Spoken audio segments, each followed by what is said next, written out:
Good morning, class ninth. Welcome back to your YouTube channel. So, in this part, we are going to discuss some important questions of your chapter Matter in Our Surroundings. Right? So, let us start.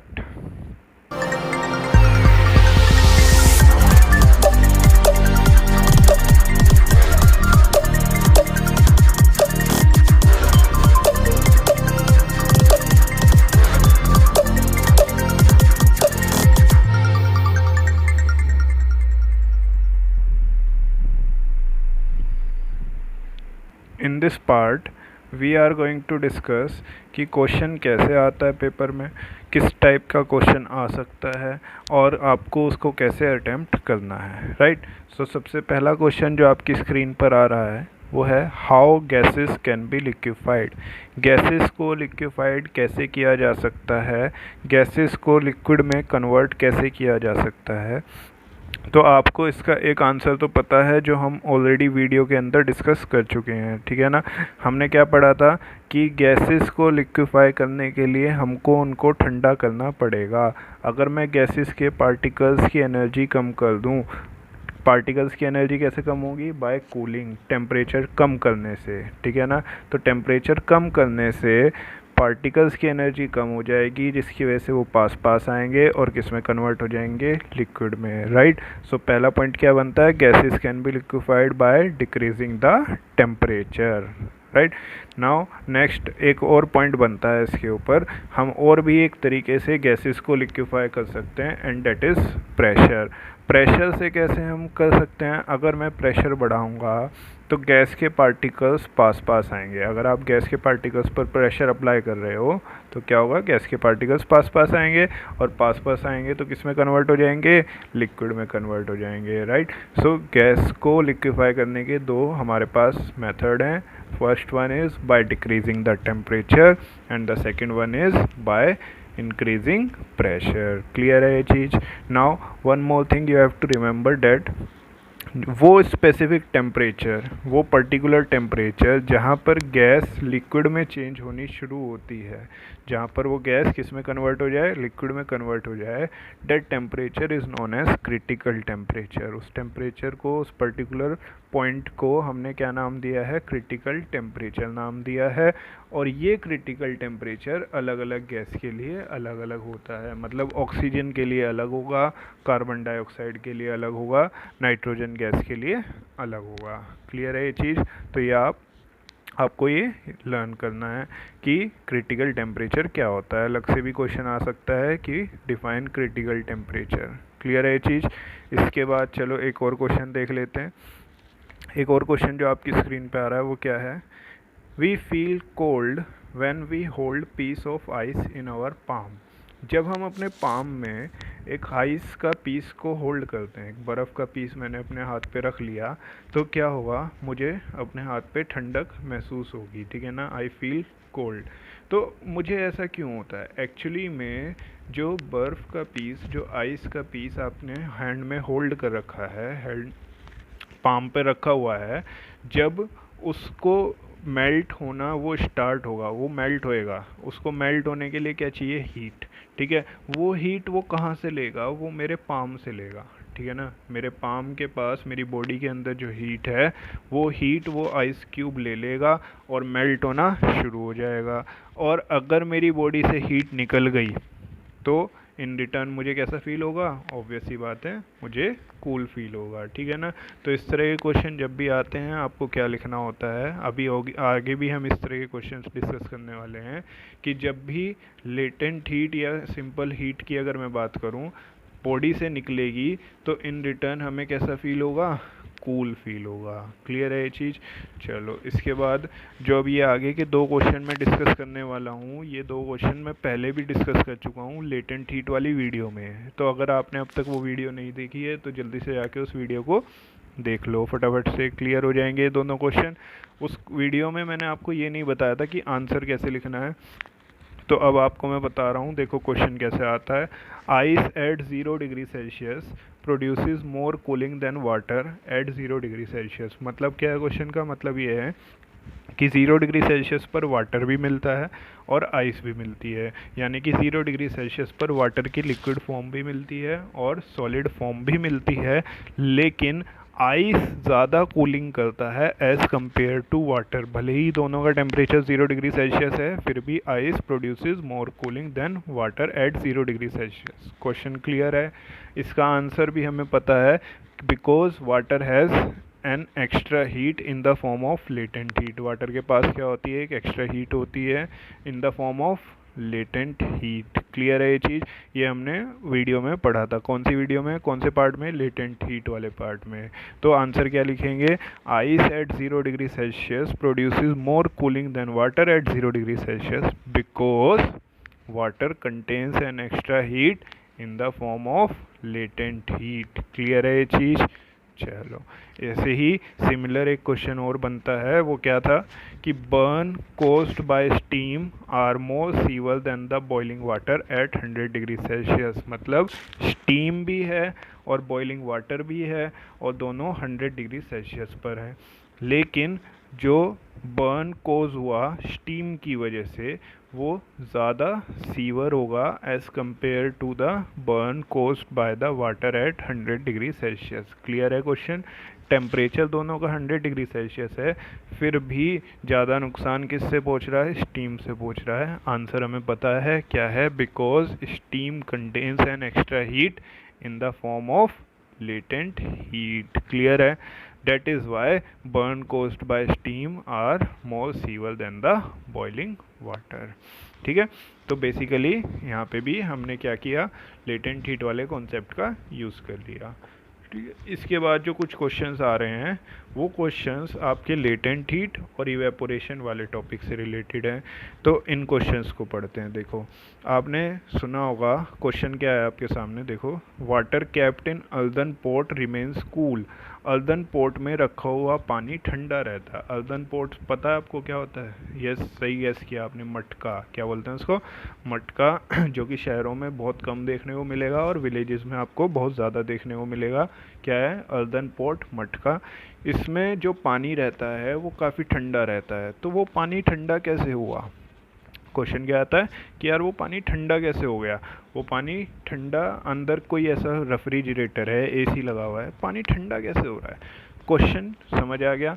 तो actually में आपको पता होना चाहिए कि मटका बना होता है मिट्टी का, और उसके अंदर बहुत छोटे छोटे छोटे छोटे होल्स होते हैं। इतने छोटे छोटे होल्स होते हैं कि उनमें से कंटिन्यूस थोड़ा थोड़ा, बहुत थोड़ा थोड़ा पानी बाहर निकलता रहता है। ठीक है, अब वो बहुत थोड़ा थोड़ा पानी बाहर आ गया, आउटर सरफेस पे आ गया। अब वो क्या होगा? इवेपोरेट। क्या होगा? वो इवेपोरेट होगा, यानी कि वाटर किस में कन्वर्ट हो जाएगा? वाटर वेपर्स में। इवेपोरेट होने के लिए उसे चाहिए हीट। क्या चाहिए उसे? हीट। वो हीट कहाँ से लेगा? वो हीट लेगा मटके के अंदर, अर्दन पॉट के अंदर जो पानी है वहाँ से। समझ रहे हो क्या कहना चाह रहा हूँ? तो जो छोटे छोटे पोर्स में से पानी थोड़ा सा बाहर निकला हुआ है वो इवेपोरेट हो रहा है। इवेपोरेट होने के लिए उसे चाहिए हीट। हीट कहाँ से लेगा? वो मटके के अंदर, अर्दन पॉट के अंदर जो पानी है वहाँ से। अब वहाँ से उसने हीट ली और वो इवेपोरेट हो गया। ठीक है, तो मटके के अंदर जो पानी था उसकी हीट यूज़ कर ली गई।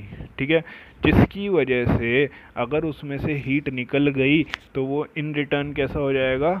कूल हो जाएगा। ठीक है ना? तो क्वेश्चन समझ आया, आंसर समझ आया इसका क्या क्या है, कैसे लिखना है। आपको बेसिकली क्या लिखना है? The earthen pot has large number of small pores on its wall.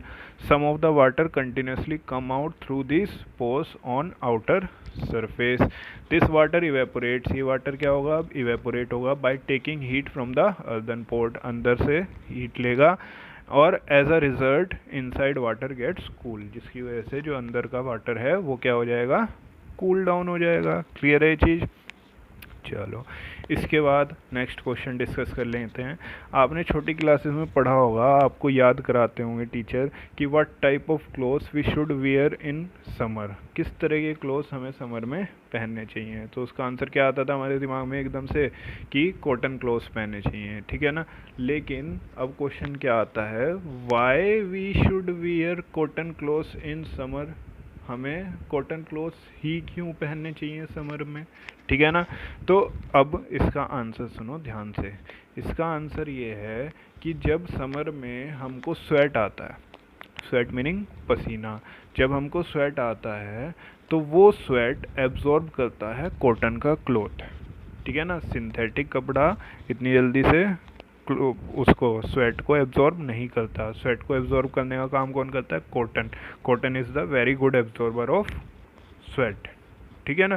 तो गुड एब्जॉर्बर होने की वजह से क्या होता है, वो पानी का गुड एब्जॉर्बर है, उसने स्वेट को एब्जॉर्ब कर लिया। अब स्वेट कहाँ आ गया, बाहर आ गया। बाहर आएगा तो इवेपोरेट होएगा, ठीक है ना। इवेपोरेशन होएगा। इवेपोरेशन होने के लिए उसे क्या चाहिए, हीट। हीट कहाँ से लेगा, हमारी बॉडी से। हीट कहाँ से लेगा, हमारी बॉडी से। और हमारी बॉडी से हीट निकल गई तो इन रिटर्न हमें कैसा फील होगा, कूल फील होगा और हमें काफ़ी कंफर्टेबल सा महसूस होगा, ठीक है ना।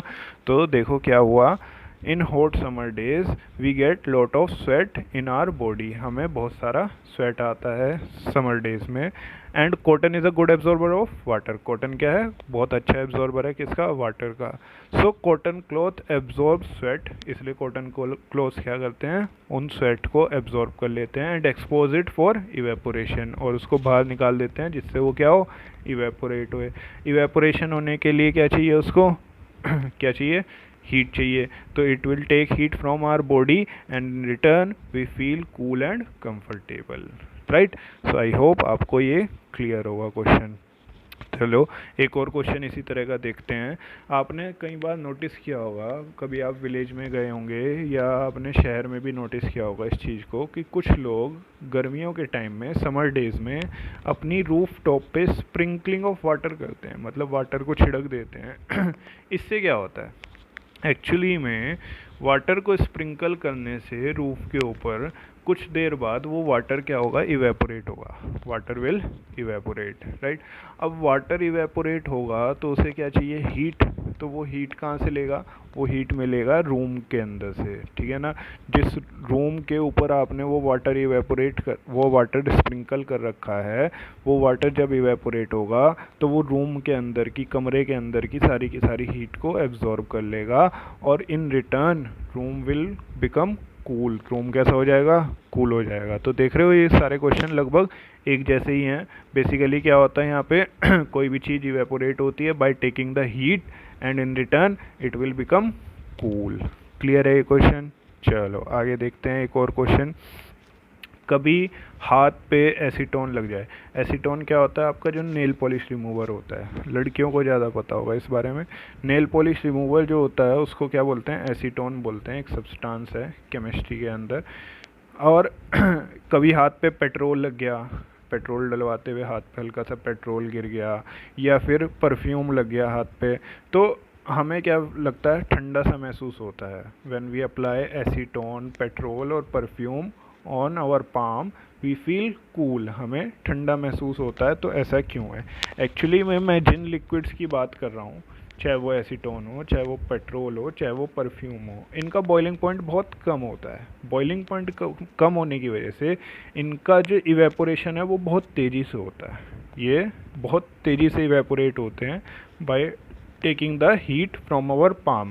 हमारी पाम से क्या लेकर, हीट को लेकर एकदम से ये क्या हो जाते हैं, इवेपोरेट हो जाते हैं। और अगर इवेपोरेट हो गए तो in return we will feel cool, हमें कैसा लगेगा, कूल लगेगा। क्लियर है ये क्वेश्चन। चलो तो अब एक नेक्स्ट क्वेश्चन पे आते हैं। सिंपल सा एक क्वेश्चन बात करते हैं कि यार जब हम फिज़िकल एक्सरसाइज करते हैं, जैसे हम घूम लिए, भाग लिए, एक्सरसाइज कर ली हैवी, तो हमारी बॉडी का टेम्परेचर क्यों नहीं बढ़ता, हमारी बॉडी का टेम्परेचर क्यों नहीं बढ़ता। देखो हमने पढ़ा था कि जब काइनेटिक एनर्जी बढ़ती है तो टेम्परेचर बढ़े आता है। काइनेटिक एनर्जी बढ़ने की वजह से क्या हो जाता है, टेम्परेचर बढ़े आता है। तो अब जब मैं रनिंग करके आ रहा हूँ, running is good for health, right. तो अगर जब मैं रनिंग करके आ रहा हूँ तो रनिंग करने की वजह से मेरी काइनेटिक एनर्जी बढ़ रही है, मोशन बढ़ रहा है, मूवमेंट बढ़ रहा है, तो काइनेटिक एनर्जी बढ़ेगी, जिस वजह से मेरी बॉडी का टेम्परेचर बढ़ जाना चाहिए। और अगर बॉडी का टेम्परेचर बढ़ रहा है तो इसका मतलब फीवर हो गया। फीवर हो गया मतलब क्या, अगर मैं भाग के आ रहा हूँ तो तो काइनेटिक एनर्जी बढ़ रही है, तो टेम्परेचर बढ़ेगा। टेम्परेचर बढ़ने का मतलब है फीवर हो गया। ऐसा होता है क्या? नहीं, ऐसा नहीं होता। ठीक है, तो फिर क्या हुआ? एक्चुअली में हमारी बॉडी का मैकेनिज्म ऐसा है, हमारी बॉडी के अंदर बहुत सारे स्वेट ग्लैंड्स होते हैं। ग्लैंड्स मतलब फ़िलहाल के लिए समझिए कि कोई भी चीज़ हमारी बॉडी में जो सिक्रीट हो रही है, जो निकल रही है, उसको निकालने वाले जो पार्ट्स हैं उनको क्या बोलते हैं? ग्लैंड्स बोलते हैं। तो अगर स्वेट निकल रहा है तो वो स्वेट ग्लैंड्स के थ्रू निकल रहा है। हमारी बॉडी के अंदर कई सारे स्वेट ग्लैंड्स होते हैं जो कि क्या करते हैं? स्वेट को प्रोड्यूस करते हैं। ठीक है ना? जो इवेपोरेशन के टाइम पे जब बाहर आ गया, हमारी बॉडी से स्वेट बाहर आ गया, हमें पसीना आ गया, ठीक है ना, अब वो बाहर आ चुका है, वो क्या होगा? Evaporate, it will evaporate. Evaporate होने के लिए उसे चाहिए हीट। हीट कहाँ से लेगा? हमारी बॉडी से, और हमारी बॉडी से हीट ले लेगा तो in return we feel cool. Obvious सी बात है, हमें कैसा लगेगा? कूल लगेगा। ठीक है ना? तो इस तरह से हमारी बॉडी का टेम्परेचर क्या रहता है? मेंटेन रहता है। क्लियर है? समझ आ रहा है मैं क्या बोल रहा हूँ? मैंने आपको बोला कि जब हम वॉक करते हैं, जब हम रनिंग करते हैं या हैवी एक्सरसाइज करते हैं तो हमारी बॉडी का टेम्परेचर नहीं बढ़ता है। क्यों नहीं बढ़ता है? क्योंकि हमारी बॉडी में स्वेट ग्लैंड्स होते हैं विच रिलीज स्वेट, और sweat will evaporate by taking the heat from our body and in return we feel cool. Clear है ये क्वेश्चन? तो आई होप आपको ये क्वेश्चंस क्लियर होंगे यहाँ तक के जो हमने डिस्कस किए। इसके बाद एक छोटा सा क्वेश्चन और देख लेते हैं जो आप डेली लाइफ में नोटिस करते हैं। ये सारे क्वेश्चंस मैंने आज जो आपको डिस्कस किए सारे आप डेली लाइफ में नोट करते हैं। ये चैप्टर इतना इंटरेस्टिंग इसलिए लगता है सबको और इजी इसलिए लगता है क्योंकि इसमें सारे क्वेश्चंस जो भी हम पढ़ते हैं वो हमारी डेली लाइफ से रिलेटेड है। ठीक है ना? तो एक छोटा सा क्वेश्चन और देख लेते हैं। Why ice floats on water? Ice क्यों फ्लोट करता है वाटर पे? आपने देखा होगा जब भी आप पानी में बर्फ़ डालते हैं तो it start floating on the water surface, वो फ्लोट करना शुरू कर देता है, राइट? तो क्या होता है एक्चुअली में जब आइस जमता है जब वाटर जमता है तो उसके अंदर स्पेसेस आ जाते हैं। उसके अंदर क्या आ जाते हैं? स्पेसेस, खाली स्पेस आ जाते हैं जिनके अंदर एयर फिल हो जाती है। जब पानी जमना शुरू होता है तो उसका वॉल्यूम एक्सपेंड होता है और उसके अंदर खाली जगह आ जाती है जिसमें कौन बैठ जाता है? आके एयर। ठीक है ना? अब एयर की डेंसिटी वाटर की डेंसिटी से कम होती है। एयर की डेंसिटी वाटर की डेंसिटी से कम होती है जिसकी वजह से वो क्या करने लगता है? फ्लोट करने लगता है। इसलिए आइस क्या करता है? फ्लोट करता है। क्लियर है क्वेश्चन? तो इस वीडियो में हमने कुछ इंपॉर्टेंट क्वेश्चंस डिस्कस किए इस चैप्टर के जो अब तक हमने पढ़े थे टॉपिक। इससे नेक्स्ट वीडियो में और कुछ इंपॉर्टेंट क्वेश्चंस हम लोग डिस्कस करने वाले हैं। क्लियर है? आई होप आप एनसीईआरटी के क्वेश्चंस पढ़ रहे हैं। इनमें से जो क्वेश्चंस मैंने आज डिस्कस किए इसमें से कुछ क्वेश्चंस आपको एनसीईआरटी में भी मिलेंगे। क्लियर है? तो इस तरह से क्वेश्चन आपके पेपर में आते हैं और इस तरह से आपको उनको आंसर करना है। अगर आपको अब भी कोई डाउट आ रहा है तो आप कमेंट सेक्शन में कमेंट कीजिए, मैं जल्दी से जाके रिप्लाई करूँगा। ठीक है? अगर आपको वीडियो पसंद आ रही है तो इसको लाइक करो, शेयर करो अपने सभी फ्रेंड्स के साथ। चैनल पर पहली बार आए हो तो पता है ना क्या करना है? जाके जल्दी से सब्सक्राइब करना है and do not forget to press the bell icon to get all the updates. Clear? Thank you guys, have a nice day.